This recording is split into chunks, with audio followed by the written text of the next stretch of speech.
양변의 이열지열 시간인데요. 한명숙 전 국무총리 모해 위증교사 의혹 상황 지금 어떻게 되고 있는지 좀 살펴보도록 하겠습니다. 최근의 뉴스를 보면 공수처가 한 전 총리의 정치자금법 위반 사건 수사 과정에서 수사팀이 재소자의 위증을 사주했다는 모해 위증교사 사건, 이걸 대검으로 넘겼다고 하는데요. 양지열 변호사와 함께 해보겠습니다. 어서 오십시오. 네, 안녕하세요. 예. 그러니까 그 전에 뉴스를 보면 대검에서 이거 무혐의 처리했다고 발표했잖아요. 예. 발표한 거 아니겠습니까? 예. 근데 공수처가 다시 대검으로 이 사건을 넘겼다는 건 어떤 뜻을 담고 있는 거예요? 어떤 상황인 거예요? 참 설명드리면서도 이게 좀 헷갈리긴 합니다만 네. 사실 이거는 한명숙 전 총리와 관련된 사건은 이전에 정식으로 사건 번호가 부여된 사건은 아니었어요. 그러니까 이문정 대검 감찰정책연구관이 예. 개인적으로 조사를 하고 사건화시키려고 노력을 하고 있는 상황에서 예. 임 검사를 직무에서 배제시킨 상황에서 대검에서 이런 걸 뭐 직접적으로 검토를 해보고 이른바 공람 종결이라 해서 돌려보고 그 대검의 간부들끼리 돌려보고 이건 사건할 필요가 없을 것 같다라고 내부적으로 결정을 했던 겁니다. 그러니까 공식적으로는 사건으로 우리 입건이라고 하면 이 사건 번호가 부여돼서 네. 그냥 쉽게 말씀드려서 서류 처리 하나 편철이 되는 건데 이건 공식적인 기록이 안 만들어진 상황이었거든요. 그럼 사건이 안 된다고 판단을 지금까지 해왔던 거 아니에요? 대검에서 그렇게 했던 거죠. 그런데 예. 시민단체에서 이거를 고발을 뭐 대검에도 사실은 했고 공수처에도 했죠. 근데 공수처에서는 이거를 어쨌든 외부에서 사건을 수사해달라고 들어오니까 고발장이 접수가 된 거잖아요. 예. 그러니까 거기에 맞춰서 사건 번호를 부여하고 고발장이니까 외부 사건이니까 공식적인 사건으로 접수가 된 겁니다. 접수가 됐으니까 이거는. 예. 그래서 근데 공수처는 이제 인사위원회 꾸려지는 상황이고 이 사건 수사를 하려면 마지막 남은 공소시효가 3월 22일이거든요. 예. 지금 공수처 입장에서는 지금은 뭐 아무것도 할 수 있는 게 없지 않습니까? 그래서 대검에서 계속해서 들여다봤던 사건이고 네. 사실 이거를 지난해부터 집중적으로 추적을 해온 건 이제 이문정 감찰연구관이 대검에 있지만 대검에 한 사람이 있으니까 그래도 그쪽에서 보는 게 맞겠다 싶어서 대검으로 이제 사건을 보낸 겁니다. 네. 그러면 찾아보니까 2020년 한 5월쯤 뉴스타파 매체가 이걸 그 한만호 씨 비망록을 통해서 공개를 했어요. 그 이후에 뭐 민주당에서도 특검해야 된다라는 얘기도 있었고 윤석열 당시 총장이 이거 감찰도 해봐야 되고 살펴봐야 된다는 얘기가 숱하게 나왔거든요. 그럼 그때부터 지금까지 뭐 한 거예요? 글쎄 실제로는 직접적으로 뭐 검찰에서도 들여다볼 것처럼 얘기를 했지만 네. 현상을 보면 전혀 내부에서는 도움을 안 줬던 것으로 보여요.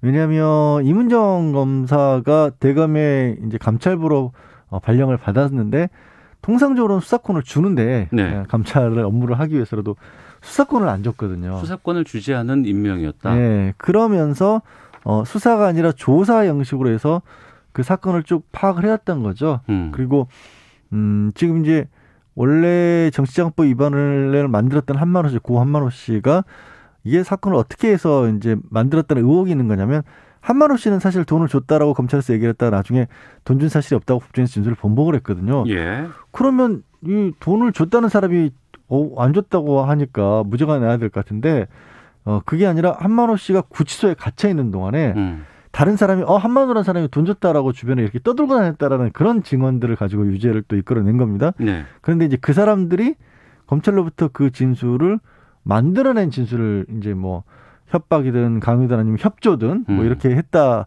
거짓 진술했다라는 건데 지난해 첫 번째, 두 번째 이 얘기가 나온 이후 새로운 증언들도 나왔어요. 네. 그러니까 직접 법정에서 진술까지는 안 했더라도 본인도 검찰로부터 그런 회유를 다 받았다 이런 진술하는 사람들과 나왔기 때문에 그런 것들을 임 검사가 다 추적을 해서 강제 수사는 없지만 어쨌든 협조를 받는 형태로서 진술서를 다 받은 겁니다.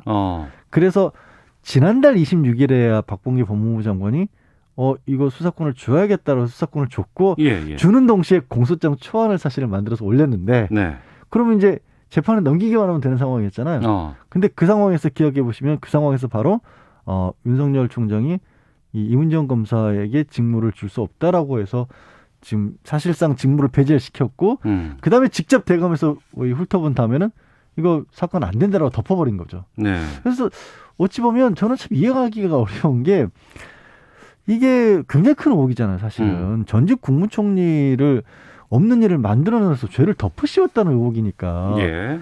이게 만약에 거짓이더라도 검찰 입장에서도 명명백백하게 밝혀서 이거를 넘어가는 게 낫지. 이렇게 왜 수사를 막는 것처럼 비추는 그런 상황을 만들어낼 수 있을까? 참 이해가 안 가긴 합니다.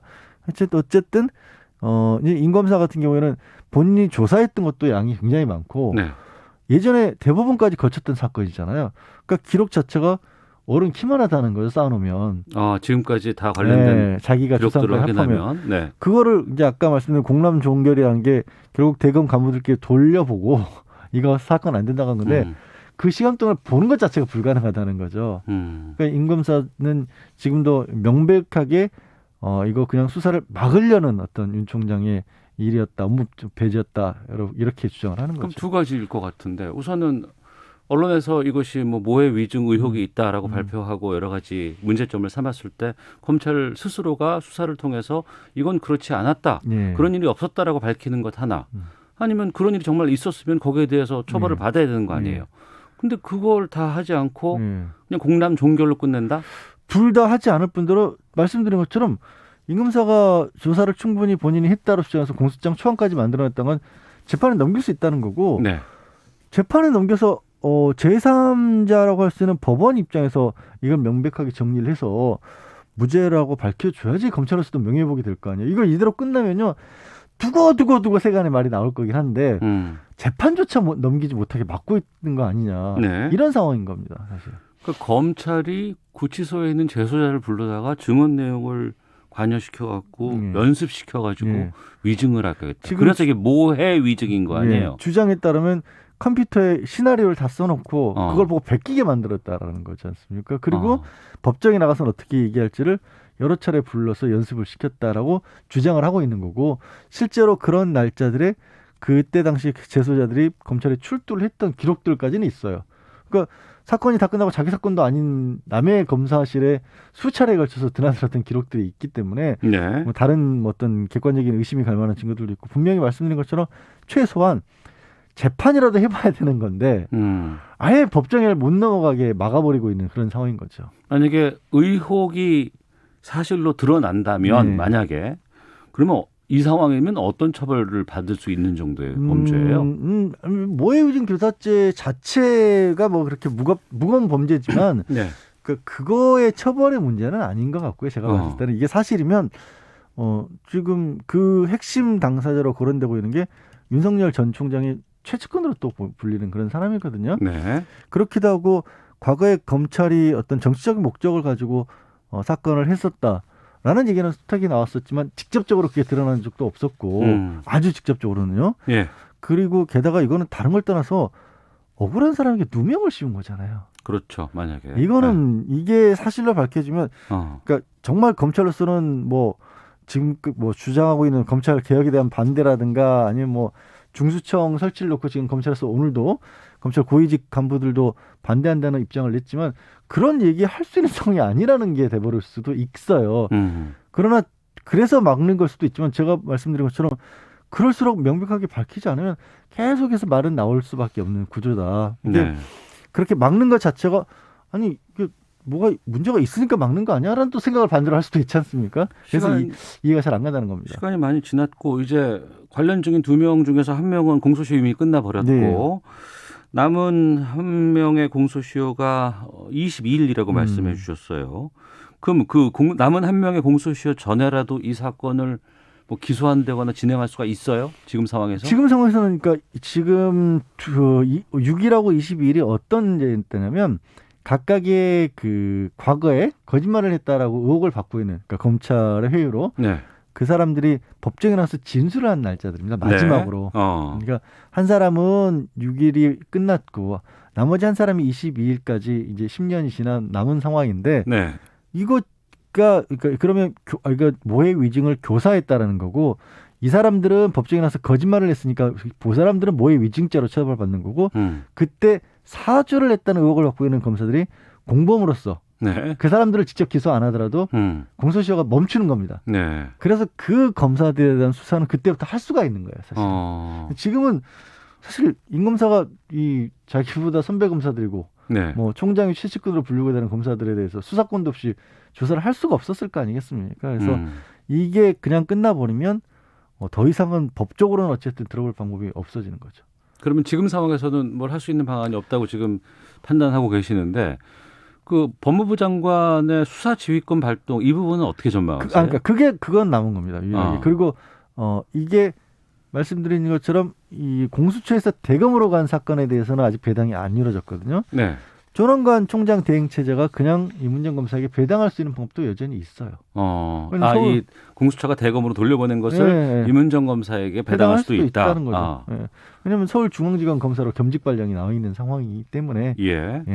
그럼 그 두 가지 방법이 있는 거죠. 조 대행이 직접 배당을 하거나 아니면 박봉기 장관이 배당하시오 그 사람에게 이런 방법이 남아 있는 거죠. 어떻게 전망하세요?